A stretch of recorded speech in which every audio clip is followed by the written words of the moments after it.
WNYC Studios is supported by Wise. Wise, the smart way to manage the currencies you need around the world.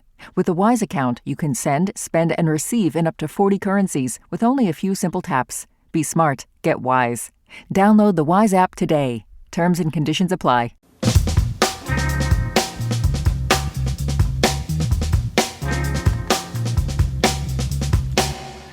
Brian Lehrer on WNYC. We're going to end the show with something a little different. I hope this works. It's going to be news from your World Cup country and a little bit of rooting on your team from your country of origin. 212-433-WNYC.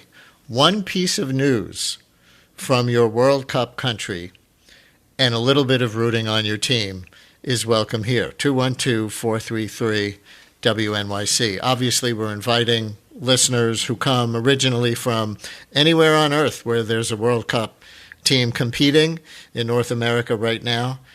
Root on your team. Give us a phrase. I don't know, like in basketball last week, it would have been Knicks in 5. What is it for your World Cup team? 212-433-9692. And share any one news story from your country of origin so people know a little bit that's not just soccer about where you come from and what's relevant there right now. You get it? 212-433-WNYC, 433-9692. You want an example? England arrived in North America as one of the favorites to win the World Cup. They impressed in their opening group stage match against Croatia, by the way, winning 4-2. Meanwhile, back home, 10 Downing Street is about to welcome a 7th UK Prime Minister in 10 years. You've been hearing about Keir Starmer stepping down this week. Makerfield MP Andy Burnham, another member of the Labour Party, is expected to replace him. So there's one from England. Anybody want to do this from your home country? And if you're British, okay, I gave the news story. You call up and say how you're rooting for your home team. As it happens, England this afternoon will play Ghana. I mentioned last week how I was speaking to a local business owner in my neighborhood who I know who's from Ghana, and he was wearing a Ghana bucket hat to cheer on his team. So he got me curious, what's happening in Ghana that's in the headlines? And something really interesting, as it turns out, from the AP on Saturday. African and Caribbean leaders in Ghana urge former slave trading nations to issue apologies and reparations over the trafficking of enslaved Africans after a landmark UN resolution in March declaring it the gravest crime against humanity. They call that the Next Steps Conference, a global conference on basically reparations in the Ghanaian capital of Accra. So now you're set up with the two teams playing at 4 o'clock this afternoon and one thing from the news from their countries of origin. 212-433-WNYC. Give us one of yours. Every once in a while, without the World Cup, we invite listeners to call in and share a news story from your country of origin, whatever it is, to let the rest of the listeners know about something that may not be getting enough press in the United States. What you got like that right now? And you can give a little cheer to your World Cup team, whatever it is. 212-433-WNYC, or you can text 212-433-9692. Listener just texted, France supporter. Terrible heat wave in France right now. So there's an example from France. 212-433-9692. Another example, South America, Colombia is also off to a good start at the World Cup. They beat Uzbekistan 3-1 in their first group stage match.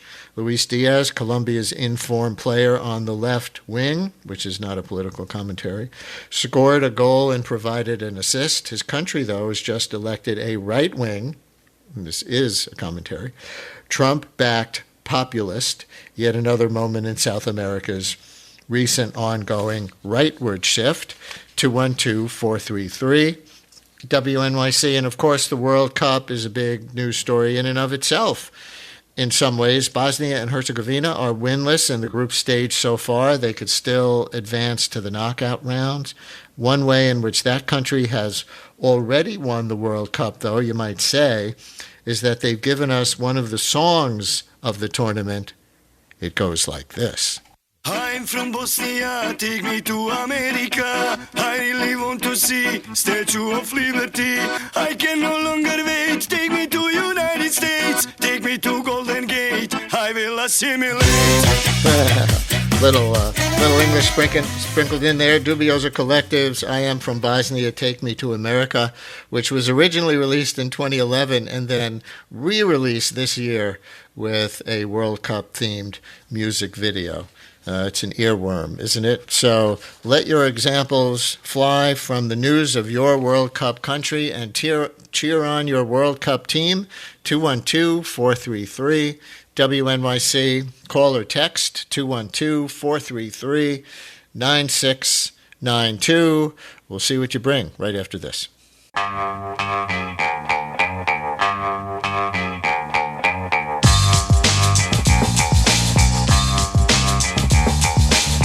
Brian Lehrer on WNYC, and now to a few minutes of one headline piece of news from your World Cup country, and feel free to cheer on your team in the bargain. Call or text 212-433 WNYC,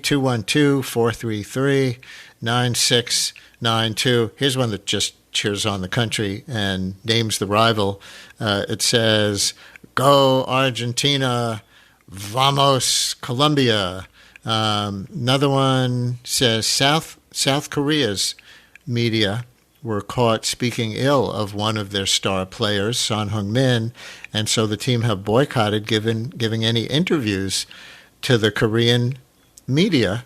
Good for them. I guess that's one way to cheer on the team. Good for them for not talking to the media, says that South Korea fan. Another one, Canada supporter. There'll be an October referendum whether Alberta should get independence. MAGA overtones. So there's Canada. Here's one. I should have thought that this would come in, something like it. Home country, USA. They won both games. News item, increased totalitarianism. Another one in a text, Argentina, 48 years after the World Cup in Argentina, where the games were played next to the military concentration camps. So a piece of news history, you might say, in conjunction with that. Here's Mark in Englewood, who I think wants to expand on my Ghana example from a few minutes ago. Hey, Mark, you're on WNYC. Good morning.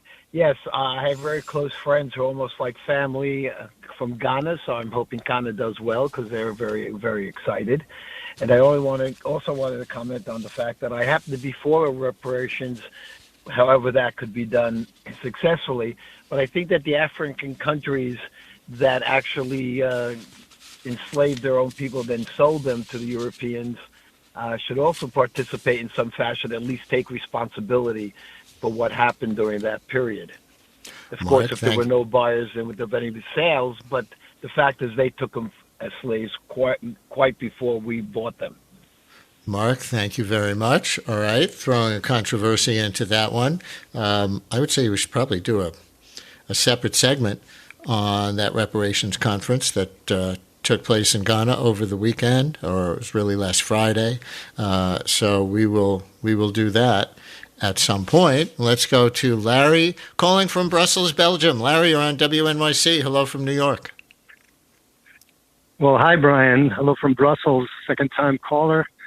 So I run a fan zone here called the Football Village, and we show all the matches as long as the time difference allows it. And Belgium hasn't done too well so far. They tied the first two matches, so they have to win on Saturday against New Zealand. Did we lose you? I think he was going to say that last night fans, or hundreds of Argentinians in Belgium's international city, Brussels, made the World Cup So I don't know. Sorry, not clear to me where he was going. I think we can get one or two more in here via text. Listener writes, Iranians are divided in supporting Team Melli. The non-supporters say they represent the Islamic Republic. Some say no matter what, they are athletes representing a country. And one last one, rooting for Team Mexico, but their mascot, Merlin the Duck, met and bit President Claudia Sheinbaum yesterday. All right. Not funny, I guess. There is some cheering and some news from your various World Cup countries. Thanks, everybody, for chiming in on that little experiment. And that's the Brian Lehrer Show for today. Produced by Lisa Allison, Mary Croak, Amina Cerna, Carl Boisrond, and Esperanza Rosenbaum. Zach Goddard-Cohen produces our daily politics podcast, and Megan Ryan is the head of live radio. Juliana Fonda and Milton Ruiz at the audio controls. Allison next.